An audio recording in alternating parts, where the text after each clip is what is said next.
여러분들의 자녀를 직접 평가하실 김정윤 입학사정관님께서 직접 설명을 해드리도록 하겠습니다.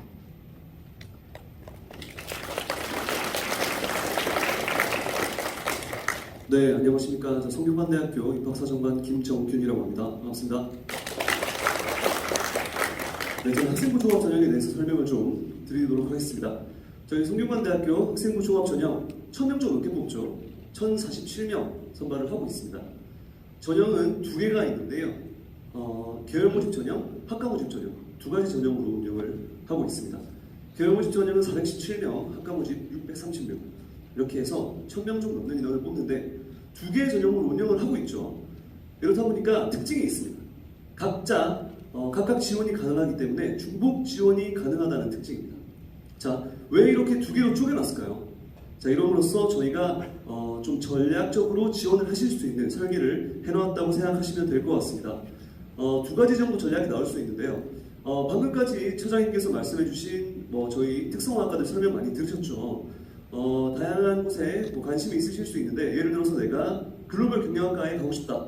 근데 글로벌 경영학과 워낙 좋다는 얘기 많이 들었고, 또 성균관대학교 인문계에서는 간판학과기도 해서 워낙 좋은 학생들이 많이 지원할 것 같은 느낌이 드실 겁니다.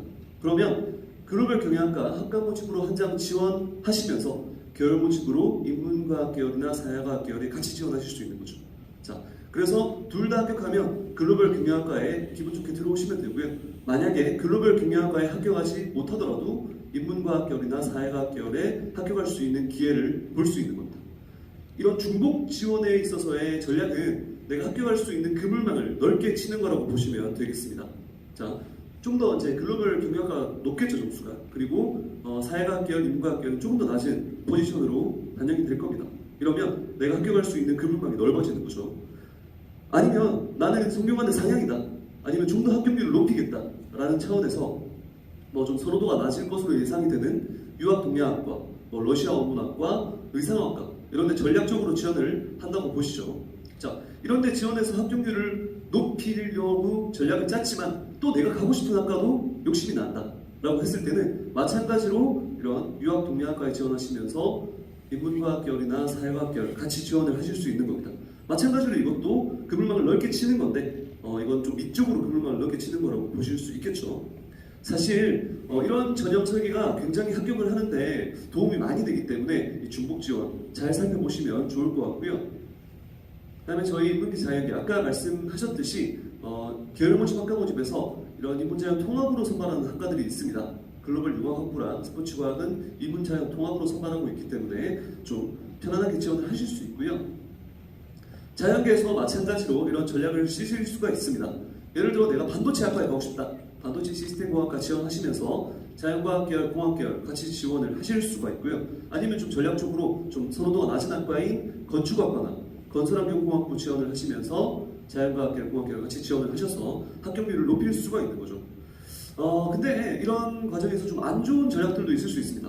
자, 제가 말씀드렸듯이 이 전략은 중복 지원 전략은 그물망을 넓게 쳐서 합격률을 높이는 게 전략이겠죠. 근데 두 장을 지원하는데 내가 좀 선호도가 비슷한 학과 두 개를 지원하는 건 좋지 않은 전략이 될 수 있어요. 예를 들면 사회과학 계열 지원하면서 경영학과를 지원한다던가, 아니면 여기 있는 공학 계열 지원하면서 전자전기공학부를 지원한다던가, 이렇게 두 장을 지원하게 되면 두 학과의 선호도가 비슷하기 때문에 높은 확률로 둘 다 합격하거나 둘 다 떨어지게 되겠죠. 그래서 이런 중복 지원 전략을 세우는 데 있어서는 한 과를 높이거나 한 과를 낮추는 게 입시 전략적으로는 굉장히 좋다라는 말씀을 좀 드리고 싶고요. 사실 이 수도권에 있는 학생들, 특히나 이 자사고 특목고 학생들이 좀 많이들 활용을 하고 있는 전략입니다.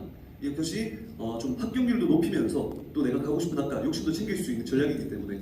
근데 이 지방으로 갈수록 이 학생들이 계열 모집 많이 뽑는 학과, 이런 학과들도 많이 지원을 해요. 또 이제 이런 전략적인 부분들을 잘 모르기 때문에 이런 부분들을 잘 살펴보시면 아주 좋은 전략이 될 수 있다는 말씀을 드리고 싶고요. 저희 학생부 종합전형에서 성균관대는 서류 100%로 선발을 하고 있습니다. 네, 학생부랑 자기소개서로 선발을 하죠. 서류 100%, 면접들 같은 것들이 많이 없다는 게 특징인데, 일부 모집단이 의예과, 사범대학 스포츠과학 여기에서만은 면접을 시행을 하고 있습니다. 자, 1단계에서 학생부록 자기소개서로 서류 100% 선발을 하고요.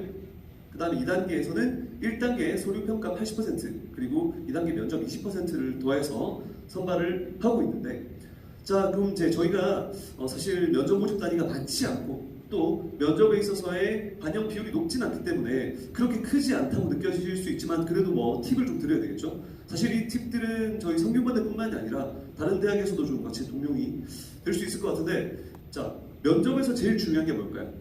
면접에서 제일 중요한 거 제일 많이 얘기하는 게 자신감입니다. 자신감. 그렇죠? 자신감, 뭐 가끔 좋은 인상 이런 것도 얘기를 많이 하시던데, 왜 면접에서 자신감이나 인상이 면접에 있어서의 내용보다 더 중요할까요?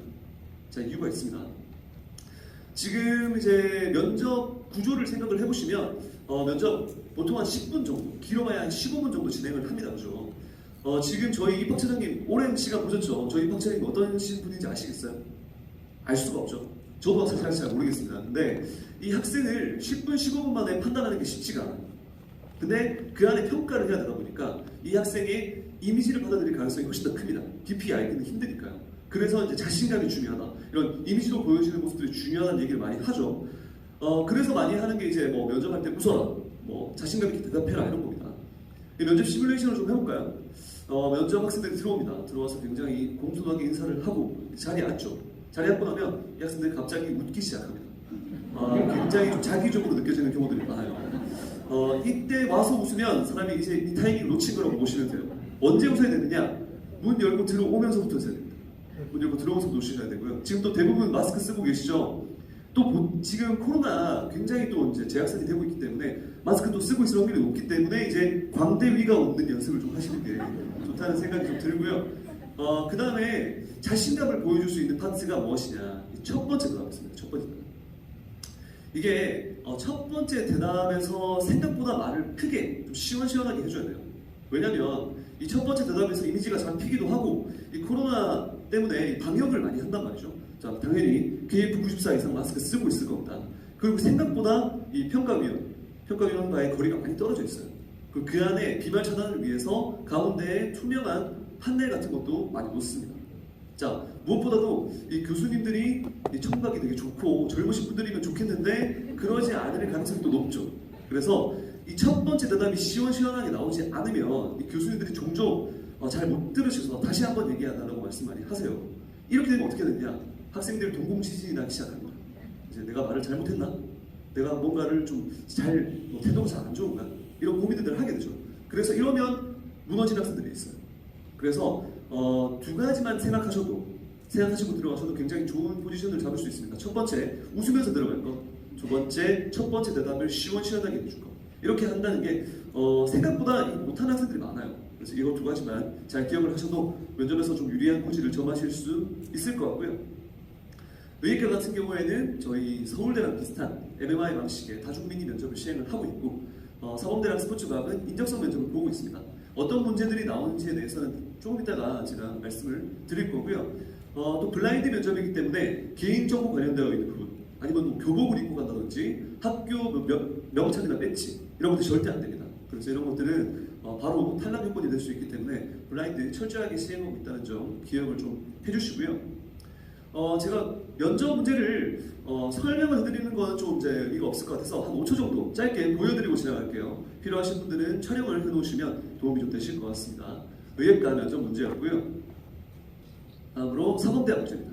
사범대 같은 경우에는 이 교육에 대한 어떤 철학이 있는지를 좀 물어보고 있어요.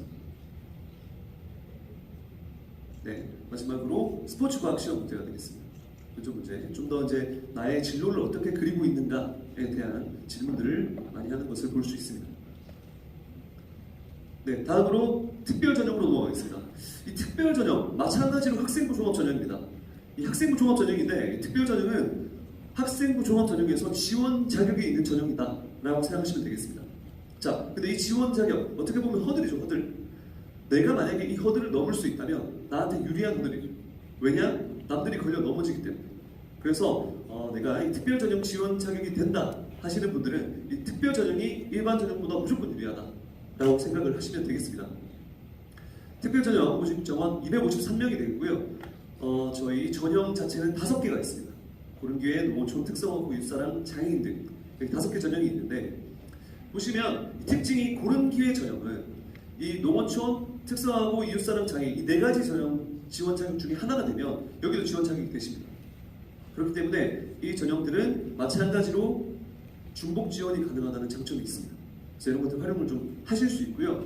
보시면 아까 저희가 설명드린 계열 모집이 또 묶여있죠. 이 농어촌 같은 경우에는 50명을 인문과학 계열, 사회과학 계열, 경영학을 묶어서 선발하고 있습니다. 자, 그렇기 때문에 이 특별 전형 모집 단위는 전에 말씀드렸던 계열 모집 단위보다 더 큰 모집 단위라고 생각하시면 될 것 같아요. 그래서 좀 더 범위가 큰 많은 인원을 모집하는 모집 단위가 발생했다라고 보시면 될 것 같고요. 또 여기서 내가 농어촌 전형으로 지원하면서 경영학과를 지원했다. 마찬가지로 근데 내가 전략적으로 합격 확률을 높이겠다라고 했을 때는 이 고른 기회 전형에서 좀 더 선호도가 낮은 학과를 같이 지원함으로써 합격률을 높이는 형식으로 마찬가지 전략을 쓸 수 있다는 점 보시면 도움이 좀 되실 것 같고요. 자연계도 마찬가지입니다. 자연계는 자연과학 계열, 전자전기공학부, 공학계열 소프트웨어 4개 학과를 묶어서 선발을 하고 있고요. 여기서는 좀 눈여겨보실 만한 게 약학과 이웃사람 전형에서 5명 선발이 있습니다. 일반 전형에서 약학과 선발되는 학생들보다 훨씬 더 수월하게 이 이웃사람 전형에서 들어올 수 있기 때문에 약학과에 관심 있는 학생들을 여기 살펴보시면 좋을 것 같고요. 특별 전형 말씀드렸다시피 아까 학생부 종합 전형에서 지원 자격 확인 서류만 추가되어 있다고 보시면 되겠습니다. 자, 선발하는 방식은 서류 100으로 동일하고요.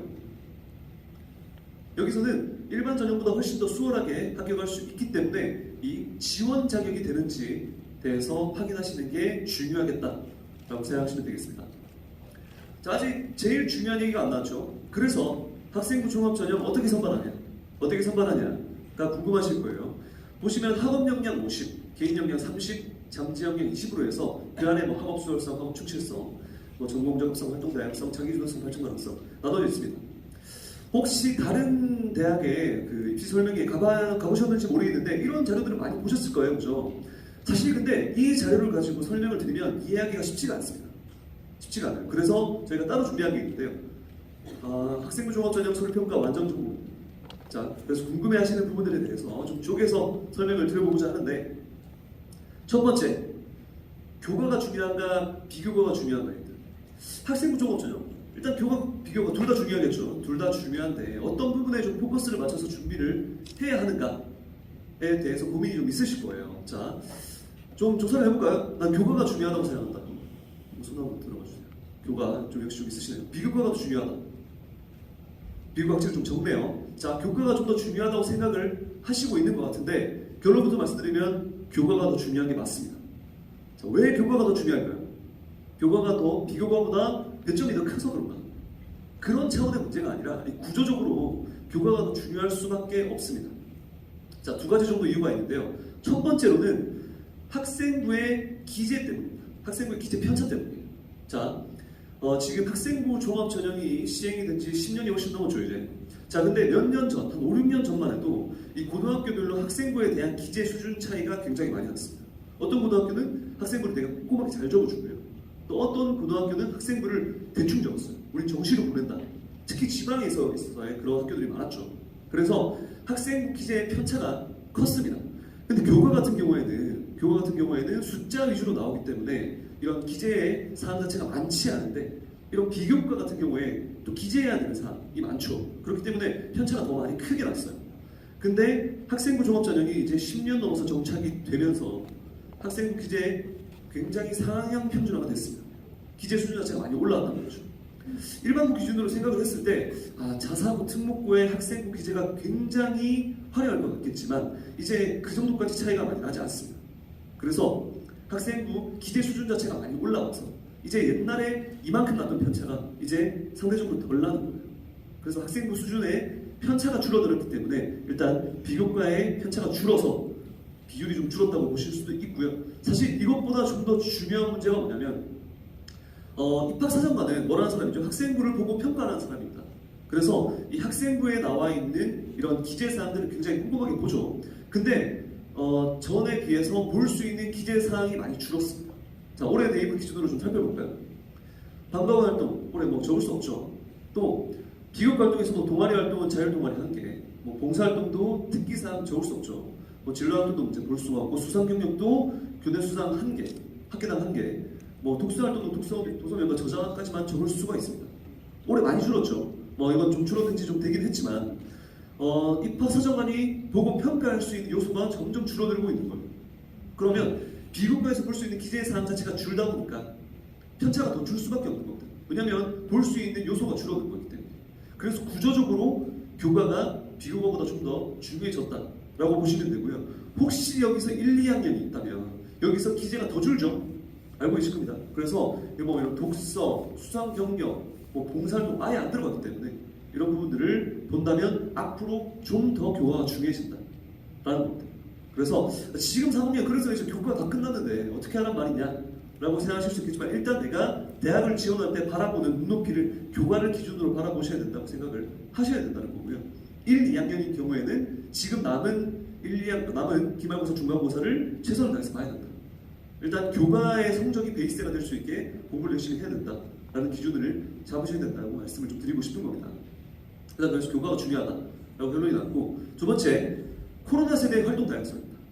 자, 지금 굉장히 고민이 많으실 거예요. 지금 고3 같은 경우에는 코로나 3년 다 겪었죠. 그래서 직격을 맞은 세대이기 때문에 학생부에 있어서 이런 뭐 특히나 창체 활동 같은 경우에 자동공진의 기세 자체가 훨씬 적을 겁니다. 봉사활동도 많이 할 수가 없었고, 전에 있었던 선배들 선발됐던 선배들 학생부를 봤을 때 굉장히 활동도 많고 봉사활동도 뭐 빠방하고 이랬는데 지금 내 학생부를 보면 기재 자체가 훨씬 적은 것 같은 느낌이 든단 말이에요. 근데 또 불안이 있죠. 다른 어떤 학교들은 굉장히 또 코로나 상황에서도 불구하고 활동을 열심히 했다던데 라는 얘기들이 들리는 겁니다. 이러면서 불안감이 쌓일 수밖에 없어요. 자, 근데 이런 코로나 상황에서의 활동성이 줄어든 거에 대해서는 거의 대부분의 대학들이 공감대를 가지고 있습니다. 줄어드는 게 당연하고 이런 줄어든 활동으로 인해서 손해를 보지 않게끔 평가를 이미 하고 있어요, 저희가. 그래서 이런 부분에 있어서 편차가 크지 않다라고 생각을 하셔도 될 것 같고요. 사실 이거에 대해서 많이들 고민하시는 게 이겁니다. 이제 평가, 이제 교육과정 자체가 달라졌죠. 2015 개정 교육과정이 되면서 어떤 학교는 굉장히 교육과정 자체에서 심한 교육과정이 많고 또 비교과 활동도 좀 탐구 활동이 되게 많은 학교들이 있습니다. 그런 학교들이 유리해 보이죠, 뭔가. 근데 우리 학교는 그런 심화 교육과정이라든지 아니면 비교과 활동들이 그렇게 화려한 게 많지가 않은 거예요. 불리한 느낌이 듭니다. 이런 교육과정 편제에 따라서 학교별로 또 뭐 어차피 고등학교도 블라인드가 되지만 이 교육과정에 따라서 이제 새로운 고등학교의 유불리가 생길 것 같다는 불안감이 있으실 겁니다. 근데 이 교육과정이나 비교과 프로그램의 화려함보다 훨씬 중요한 게 뭐냐? 이 해당 고교 교육과정 내에서의 충실성입니다. 성균관대의 학생부 종합전형 평가의 가장 큰 원칙이 뭐냐? 해당 고교 교육과정 내에서 충실하게 하였는가를 평가한다는 겁니다. 그래서 이런 고교마다의 교육과정의 화려함, 비교과 활동의 화려함 이런 것들이 중요한 게 아니라 해당 고교 교육과정 내에서 얼마나 내가 충실하게 했는가가 중요하다라는 말씀을 드리는 거고요. 그리고 내가 처한 환경 속에서 어떻게 내가 발전해 나가려고 노력을 했는가, 그리고 그러한 노력에 대해서의 결과가 무엇인가, 이런 것들이 훨씬 더 중요하게 평가된다라고 보시면 되겠습니다. 네, 다음으로 수상 내역. 올해의 수상 내역을 어떻게 내가 선정을 해야 되는가에 대한 고민이 많으시죠. 이 수상 내역을 활용하는 방식은 크게 두 가지 정도가 있습니다. 첫 번째, 수상 내역으로 나의 강점을 더 빛나게 만들어줄 수가 있습니다. 자, 내가 예를 들어 교과목 중에 수학의 강점이 있습니다. 수학. 나의 수학 성적은 찡이다. 내 수학 성적은 성적 가지고 내 수학 실력을 다 보여줄 수 없다 라고 하는 친구들이 있을 거예요. 그렇죠? 이런 친구들은 내 수학에 있어서의 강점을, 만약에 내가 수학 교내 경시대 같은 데서 금상 같은 높은 수상이 있다, 이런 경우에 이런 것들을 보여줌으로써 내가 가지고 있는 수학에 대한 강점에 좀 더 빛이 나게 해줄 수 있는 거예요. 이 강점에 좀 더 이런 설명이 될 수 있는 거죠. 이런 강점들을 좀 더 빛나게 할 수 있고, 아니면 거꾸로 나는 비교과에서는 진짜 열심히 한다. 내 비교과에는 내 피땀 눈물이 들어가 있다 라고 하는 경우에 이런 비교과를 열심히 한 친구들은 보통 이제 학교에서 그런 것들을 많이 만들어주죠. 탐구과목 발표대회 이런 것들에서 높은 수상이 있을 가능성이 높습니다. 이런 친구들은 이런 수상에 대해서 좀 같이 부연 설명을 해주고 또 올해까지 있을 자기소개서에서 이런 나의 피땀 눈물이 서려 있는 활동에 대해서 말씀을 해주시면서 좀 그런 것들의 강점에 좀 더 빛을 발하게 할 수 있다라고 생각을 하시면 될 것 같고요. 아니면 거꾸로 나의 단점을 지우는 역할로 활용을 할 수가 있습니다. 내 단점 어떻게 지울 수 있는가? 나는 영어를 잘하는 사람이에요. 나는 영어에 강점이 있는 학생인데 2학년 1학기 때 중간고사에서 제가 시험 기간에 장염에 걸렸습니다. 그래서 갑자기 2학년 1학기 영어 성적이 떨어졌어요. 자, 근데 나는 영어 잘하는 학생이에요. 억울한 거예요. 억울합니다. 근데 입학사정관 입장에서 결국 저희는 데이터로 볼 수밖에 없기 때문에 이 학생이 2학년 1학기 때 영어 성적이 안 좋네. 영어에 강점이 있는 것 같았는데 의구심이 들 수밖에 없죠. 이런 의구심을 해소해 줄 수 있는 게 수상입니다. 내가 영어 관련 대회에서 학교에서 뭐 영어 발표든 뭐 에세이든 아니면 영어 교내 경시대회든 높은 수상이 있다면 이런 것들로 나의 이런 단점으로 보일 수 있는 부분들을 지우고 이 단점을 지운다기보다는 이런 맥락들 갑자기 성적이 떨어졌다가 올라간 맥락들을 해석을 할 수 있게 해주는 거예요. 이런 식으로 수상은 나의 강점을 빛나게 하거나 나의 단점을 좀 지우는 역할로 활용을 하시면 된다라고 보시면 되겠고요. 네 번째, 전공 적합성, 계열 적합성입니다. 가장 많이 혼란스러워 하시는 부분이 이 파트예요. 자, 뭐 학생부 종합전형에서 전공 적합성이 중요하다라는 얘기는 뭐 많이 들었죠. 근데 요즘에 또 많이 나오는 얘기가 뭐냐? 계열 적합성입니다. 계열 적합성. 계열 적합성이 과연 뭔가에 대해서 고민을 하시는 분들이 있습니다. 이건 사례로 좀 살펴볼까요? 자, 먼저 A 학생이 있습니다. 이 A 학생 경영학 관련해서 또 열심히 활동을 하는 학생이죠. 3년간 이 학생은 경영 마케팅 정규 동아리 활동을 했고요. 경영 관련 서적도 16권이나 읽었습니다. 그리고 뭐 담고 보고서도 작성을 했어요. 이 친구는 3년 동안 경영학 외길로 꾸준히 팠습니다. 깊은 전공 적합성이 있죠. B 학생이 있습니다. 이 B 학생은 굉장히 호기심이 많은 캐릭터예요. 자, 경제학 정규 동아리 1년 활동을 하다가 갑자기 오은영 선생님이 나오는 급조기 프로그램을 보고 나서 감동을 받았습니다. 그래서 심리학 동아리로 옮기죠. 그리고 이 학생이 인문학에도 관심이 많아요. 박경리 토지를 완독을 했습니다. 그리고 우크라이나랑 러시아 간 전쟁을 계기로 우리나라 6.25 전쟁이 궁금해져서 이 전쟁에 대한 탐구 보고서를 작성을 했어요. 자, 근데 A 학생 같은 경우에는 3학년 돼서 이제 학생부 종합전형 지원을 할 때 고민이 없습니다. 경영학과로 지원을 하겠죠, 이 친구는. 근데 B 학생은 고민이 깊어집니다. 내가 어떤 과를 써야 되는가? 경제학과냐? 아니면 심리학과냐? 인문과학 계열이냐? 아니면 정치외 계열이냐? 넓게는 있는데 내가 어떤 특정 학과에 전공 적합성이 있다는 느낌이 들지가 않아요. 그죠? 그래서 이런 학생들은 내가 뭔가 불리한 것 같은 느낌이 들 수가 있습니다. 자, 이 친구가 실제로 불리한가? 그렇지 않습니다. 자, 실제로 성균관대학교는 A 학생은 깊은 전공 적합성이 있다고 보고 있고요. 이 B 학생은 넓은 전공 적합성이 있다고 판단을 하고 있습니다. 그래서 이 두 학생이 지원을 했을 때 사실 평가에 있어서의 편차는 거의 없어요. 비슷한 평가를 받게 됩니다. 그 학교 내에서 아까 말씀드렸듯이 얼마나 충실하게 활동을 했는가가 중요한 거지 이 한 과목만을 팠는가 한 분야만에 대해서 집중적으로 노력을 했는가가 중요한 게 아니라는 거예요. 실질적으로 제가 있는 성균관대학교 입학처의 입학사정관들 어릴 때 꿈이 입학사정관이었던 분들은 단 한 명도 없는 걸로 알고 있습니다. 그래서 고등학교 교육과정에서 내 관심사가 바뀌거나 장래 희망이 바뀌거나 전혀 상관이 없어요. 그래서 이런 말들이 나온 거예요. 이런 친구는 다방면에 관심이 많은 학생이기 때문에 A 학생은 전공 적합성이 있다고 표현을 많이 하는 거고요. 이 B 학생은 계열 적합성이 있다고 얘기를 하는 겁니다. 그래서 저희 성균관대 같은 경우에는 좀 더 큰 틀에서 이 전공 적합성을 포함하는 계열 적합성의 차원에서 학생들의 이 활동들을 판단하고 있다. 그래서 이 B 같은 케이스라도 전혀 불리하지 않다라는 말씀을 드리고 싶고요. 마지막으로 고민되는 게 자기소개서죠. 이제 뭐 8월 30일까지는 학생들을 조금 다듬을 수 있겠지만 실질적으로 내가 써서 제출해야 되는 게 자기소개서인 만큼 이 자기소개서를 어떻게 작성해야 될지 고민이 많으실 겁니다. 그죠? 자, 근데 이 자기소개서 일단은 한번 구조를 보죠. 자기소개서 학생부 종합전형 선발에 있어서 이 자기소개서가 몇 퍼센트 비중 정도를 차지할까요? 뭐 설이 많습니다. 30% 정도 된다, 10% 정도 된다. 자, 공식적으로 말씀을 좀 드리면 성균관대 기준으로 이 자기소개서에는 배점이 없습니다. 자기소개서를 정말 감동적으로 썼다고 해서 성균관대 입학사정관이 눈물을 흘리면서 학생 선발하는 일은 없다라고 보시면 됩니다. 그러면 이 자기소개서는 뭘로 활용을 하는 건가? 이 학생부를 이해하기 위한 보조도구로 활용을 하는 거예요. 그렇죠? 이 학생부를 이해하기 위한 보조도구로 활용을 하는 겁니다. 그래서 이 자기소개서를 정말 잘 쓴다고 해서 당락의 여부가 좌우가 되는 건 아니다 라고 보셔도 됩니다. 즉 보조도구로서의 역할만 충실하게 해주면 된다고 생각하시면 돼요. 그래서 어떤 걸 쓰는 건가? 제가 생각할 때 자기소개서는 둘 중에 하나를 쓰는 겁니다. 첫 번째, 내가 학생부에서 강점이 있는 부분들이 있겠죠.